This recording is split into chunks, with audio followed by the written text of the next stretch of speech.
This is Heart Rhythm TV, and I am Julie Shea here with another episode of Advancing Allieds. This is actually first of a two-part series on implantable loop recorders, or ILR, implantation by allied professionals. And I'd like to start off by introducing our distinguished faculty of allied professionals who are here with me to discuss this relatively new practice and to really break down the nuances of getting a program started. So we have Ziyad Peer, who is a physician assistant at the Baptist Hospital in Miami, Florida. We have Andrea Robinson, who is a nurse practitioner and also the program leader of the AF clinic at Ohio Heart and Vascular in Columbus, Ohio. And then we have Martha Ferrara, who's a nurse practitioner and assistant director of the EP program at White Plains Hospital in White Plains, New York. So welcome, everybody. Thanks for joining me today. Thanks, Julie. For having us. Yeah, Pleasure. absolutely. So ILR implantation by allied professionals. Z, I'm going to throw this first question out to you. Why do we need allied professionals in planning implantable loop recorders? This is a great question and a very exciting topic for me. Thank you for having me, by the way. It's so lovely to be here. Modern medicine thrives on collaboration, and that's the key word, to deliver exceptional patient experiences. And advanced practice providers, including PAs and nurse practitioners, are highly trained, nationally certified medical professionals, and we play a crucial role in expanding access to patients. When you take ICM, for example, while an electrophysiologist is performing a pacemaker implant or a defibrillator implant, APPs are perfectly qualified to implant ICMs. This allows for a number of things, such as faster appointment times. Patients can be scheduled for an ICM insertion sooner, which reduces their wait times. We know how busy our physician schedules can be. Improved efficiency, so we can streamline the workflow.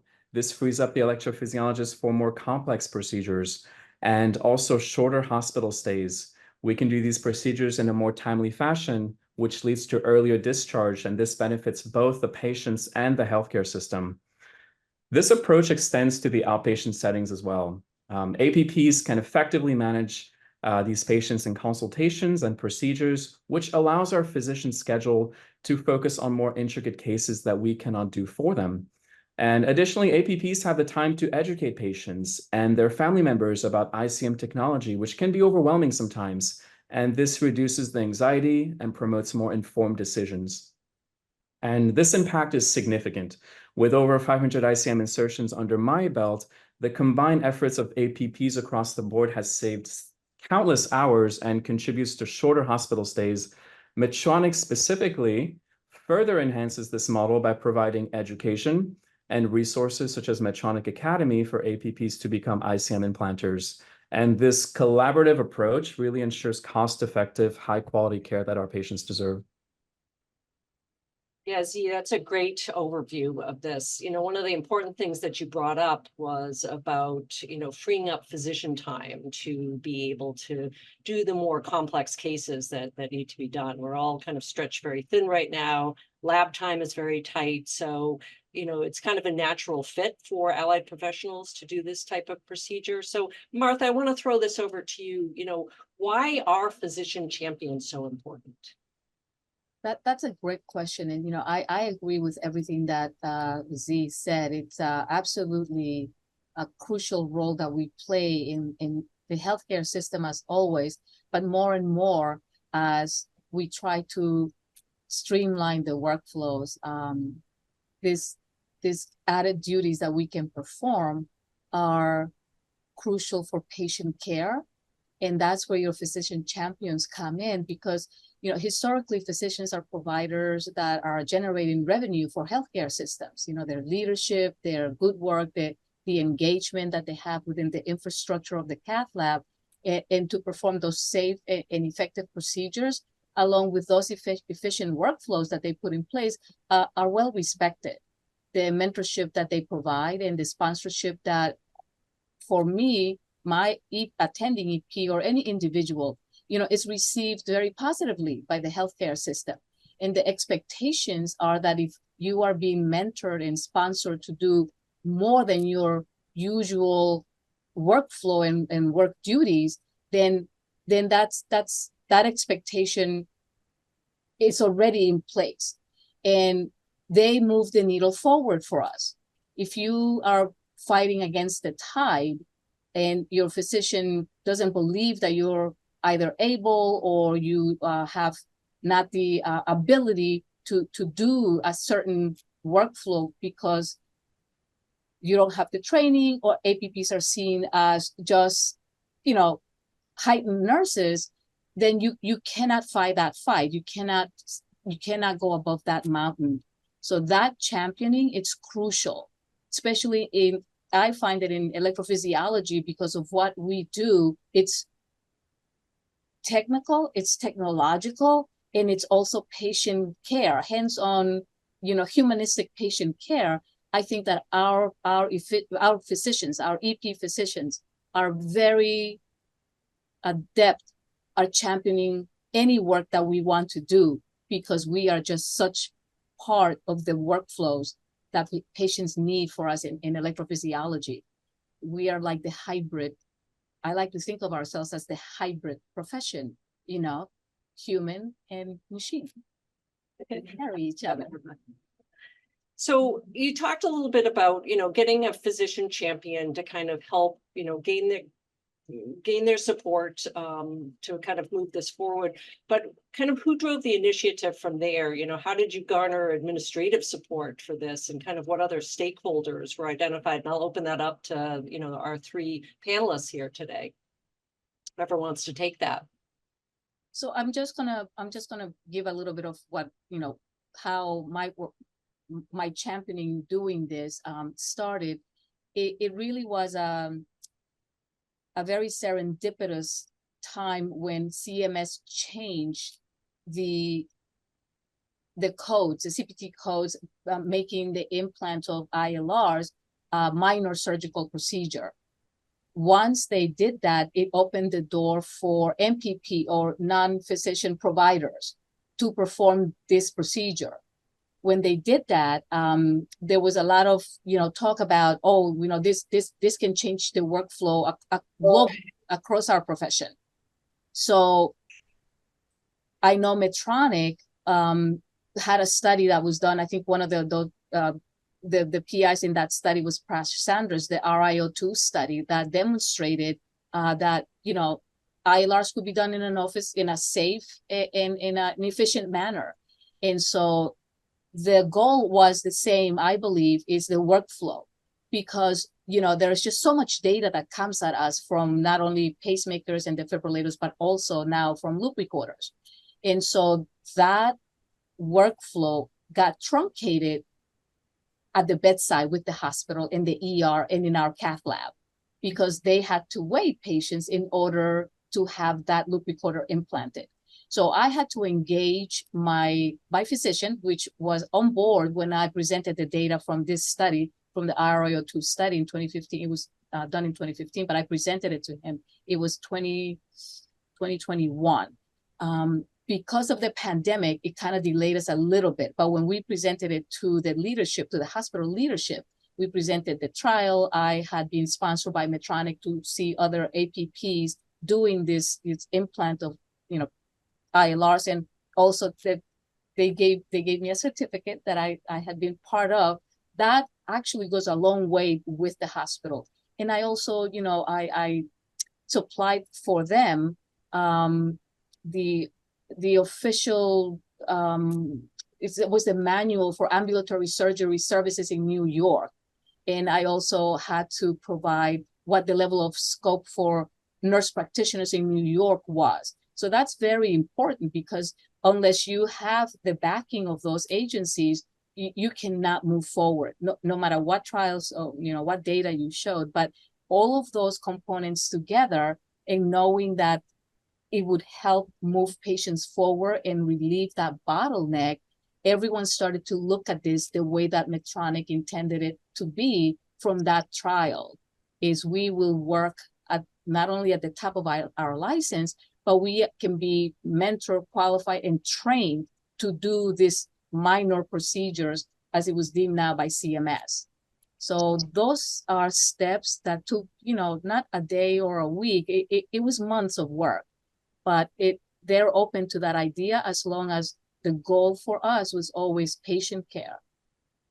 length of stay being shorter, and knowing that it was safe for a trained nurse practitioner to do this, or PA to do these minor procedures. And you need to emphasize that it's being deemed by CMS, not by any of us, as a minor procedure.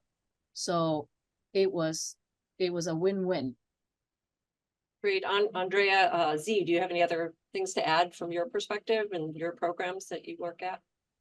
Yeah, I would just say for us, it was really a group effort from the start. A work group put together combining physicians, APPs, the APP managers, and the administration support.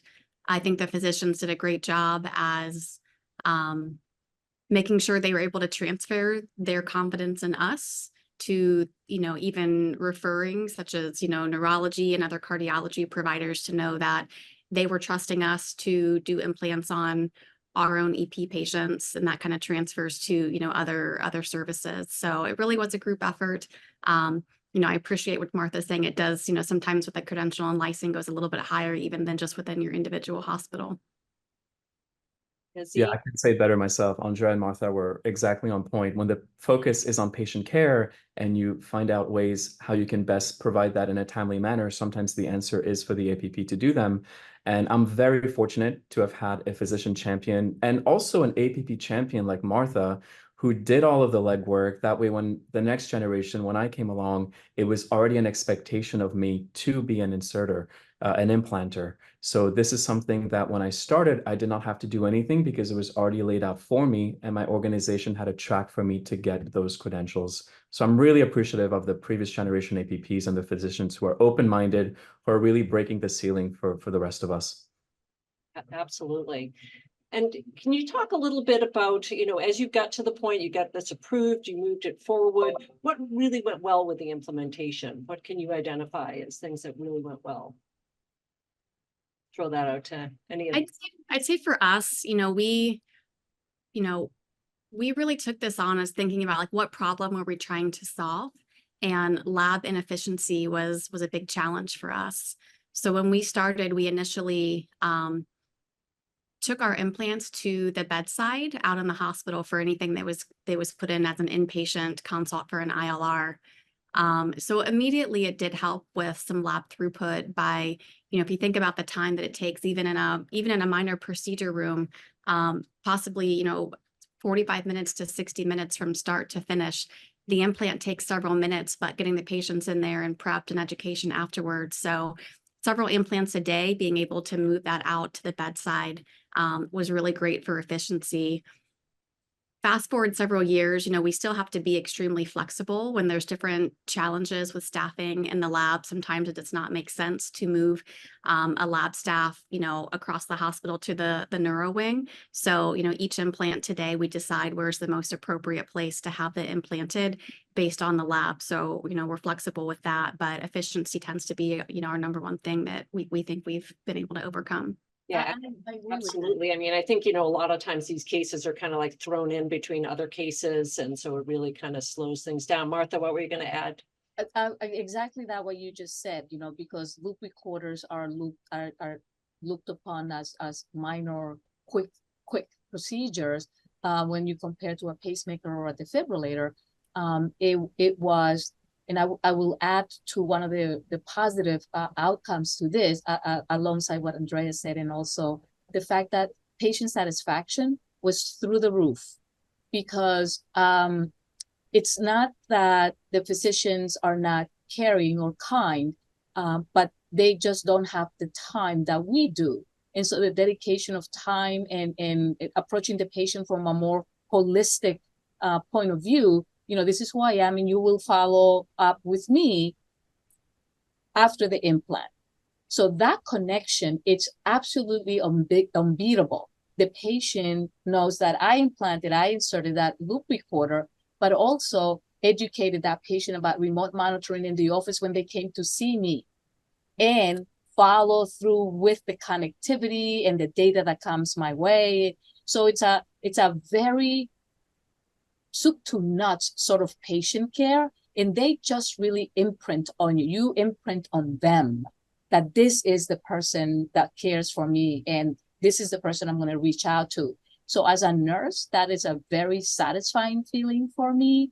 But I also think that the unspoken outcome that's happened in the lab for us, in the cath lab, because the cath lab is a different culture. You know, I was part of the cath lab a million years ago, and I literally mean a million years ago. The culture is different. But once I started to do these implants and saving them time, and whatever times they tell me, I just bow to the cath lab and go. I go to any room in the hospital they want me to. It saves them all of that angst of having to save a bed in the cath lab area. And they see that it is one of them. You know, like I am a nurse at my core, and they are nurses. And they're like, oh, wow, you know, Martha can actually help with this. That culture shift of just being very positive towards us in the EP service, priceless. I am one of you. I can do this. And thank you for helping me. You know, that's what I say, because I truly feel that way. And then they see the way that we speak to patients. It's different. It's not better. It's just different. It's more holistic, I think. Yeah, Martha, I agree. And to piggyback on what you're saying, the patient satisfaction has gone up significantly, but also our hospitalist colleagues, our neurology colleagues are much happier because a few years ago, when they would consult an electrophysiology service for an ICM insertion, the electrophysiologist is in the lab all day. They're doing procedures all day. They're doing EP studies all day. And sometimes the patients are discharged home and then they fall through the cracks because they're going to rehab or they miss an appointment or they call the office and we don't get back. There's so many opportunities where they get lost and they never get that crucial ICM insertion and then they come back with a recurrent stroke. What's happened now that we've given privileges for our APPs in electrophysiology to do this is they consult us. The electrophysiologist is in the lab all day. We see that patient in consultation. We've developed a workflow independent of the EP lab workflow where the patient gets consulted, they get consented, they get the procedure done, their device is paired, they get their education they need, and they're discharged home with a few-hour turnaround. The hospitalist is happy because the patient's getting discharged in a timely manner. The neurologist feels reassured that they have an ICM for remote monitoring with rehab.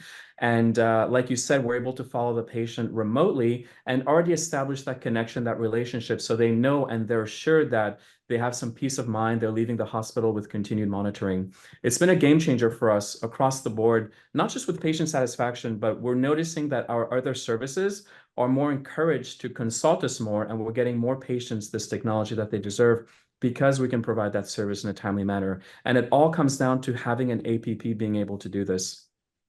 100%, Z, 100%. Yeah, absolutely. I mean, I think you guys have done a great job at kind of illuminating the benefits of allied professionals doing implantable loops, in terms of time efficiencies, throughput, better patient care. But any downsides to kind of your implementation phase? Was there any pushback from physicians, the concern about scope creep, and kind of what was the special sauce for you here to kind of get the buy-in from those folks? Andrea, do you want to take this one? Sure. I mean, I personally don't, I don't appreciate that we've had much downside. I do think a barrier for us in the beginning, we started this work back in 2020, was there really was no blueprint out there about how do you go about starting this process and build it from the ground up. And that has to do with, there wasn't an official like credentialing or even a certification for APPs to implant, like a certification being offered by our industry partners.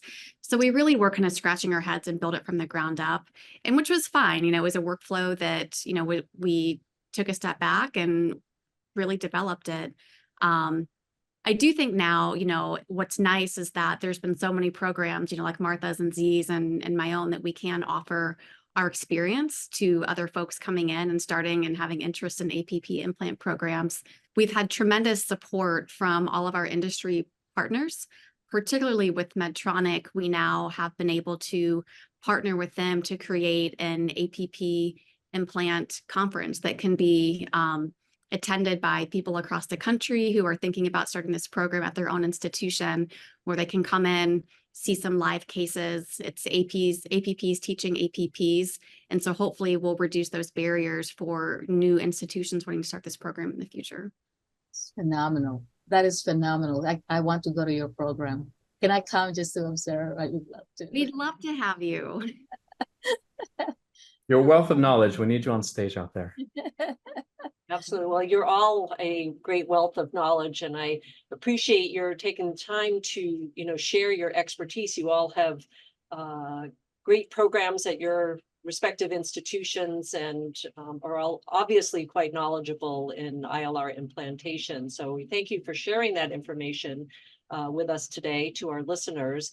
And I do want to encourage folks to stay tuned for part 2 of ILR implantations by allied professionals as we kind of delve a little bit further into program implementation, kind of what does the data look like, care pathways, and again, follow-up for our patients. So I would like to thank Z, Andrea, and Martha for sharing their expertise with us today. This is Heart Rhythm TV, and I am Julie Shea. Please subscribe to our YouTube channel.